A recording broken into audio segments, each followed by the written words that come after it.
欢迎来到少主离的魔玩频道。今天我们来玩藏王阁异宠小队的这一款战斧，盒子的包装画风还是挺漂亮的。纸品、说明书、人物卡、变形的指示还挺详细。来看玩具的实物，这回变形完成是一个像是独角仙、大锹虫这么一类的昆虫吧。腹部的这一块包裹的还是比较圆润的，前方这里邪恶的大脸，这里边还有牙齿的金色涂装刻画，可惜嘴巴这里并不能张开。头顶的大锹是它的武器，插在这上面进行了一个搭载啊，也可以旋转的。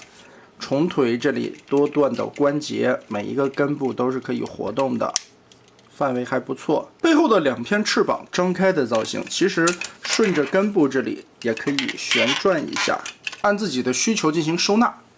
作为一个昆虫的造型，尺寸来说也是不小的啊，将近26公分左右。然后咱们进入这一款非常简单的一个变形过程。第一步，把它这个武器撅了，翻到底盘来看，先把6个虫腿都叠起来，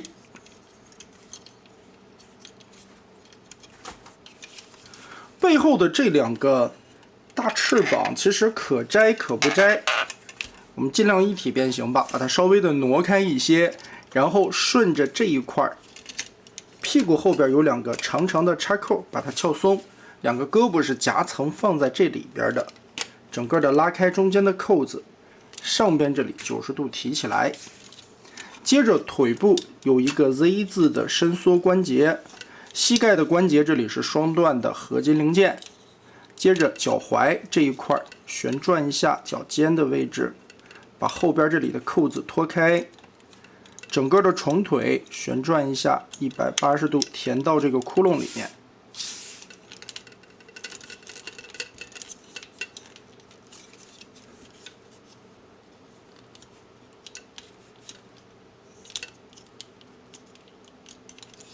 然后顺着大胯的根部旋转个180度，2条虫腿左右脱开的时候，注意这个地方还有2个插扣啊，它是固定的夹在一起的。好，完全解放开，然后来看这2对组，把它旋转、折叠过来，摆成前裙甲。根部这里有非常多段的关节，按着方向摆就行。这一对组摆一摆造型，旋转过来。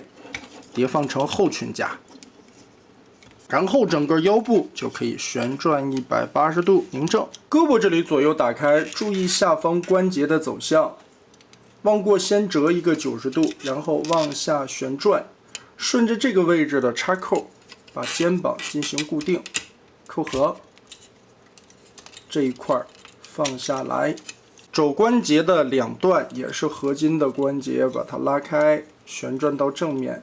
拳头归位，肩膀上边的这2个大肩胛，我们就可以按自己的需求稍微的调整一下，放在这儿。另外一个肩膀我们再看一下，如果你觉得这一块有点绊的，其实也是可以把它拔下来的。根部这里是一个插拔的桩，拉开以后看得更清楚一些。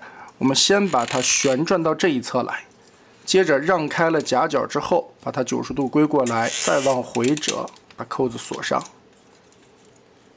肘关节这里2段折出来，旋转归位。这个时候掀开这一块顶子和肩部这里有2个插口，整个的往后翻，脑袋拧180度放出来，背后的这一块 Z 字折叠，再一个 Z 字完全的贴合。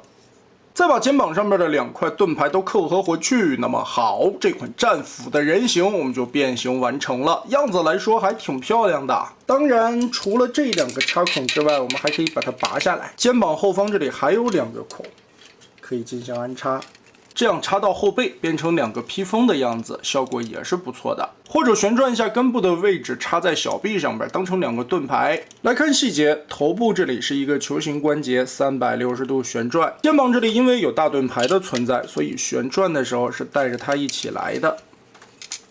根部盾牌有2段关节，一个轴动，这块还有一个球形。按需求调整，完全打开以后，胳膊也是可以举平的。2头肌变形需要可以旋转，胳膊肘合金零件，双段关节，曲臂的幅度很大。手腕左右旋转，4指打开的可动手。腰部左右旋转，这里是变形的需要，前踢、后踢、侧踢，范围都挺大的。根部这里是一个轴，并没有齿轮关节。大腿根360度旋转，膝关节两段的合金零件，屈腿的幅度能达到135左右。脚部整脚的接地关节，脚尖这前方还有一个球关，可进行调整旋转。整体来说，变形难度并不高，做工用料材质也是非常不错的，全零件上漆，在一些细小的地方涂装也是很精美的。胳膊肘、膝盖的位置使用了合金零件来增加强度，而且整个的关节阻尼感还不错吧。虽然没有做齿轮处理，但这些关节的松紧度还是比较舒适的。而且这一款整体的人形塑造方面做的也是非常不错的，很漂亮的身材比例，再加上这两个大盾牌多种互动的玩法，最关键的还是曹湾阁一宠小队的每一款价格卖的都很便宜。那么大家觉得这一款战斧做的如何呢？欢迎在评论和弹幕留下你的观点。这一期咱们就玩到这儿吧。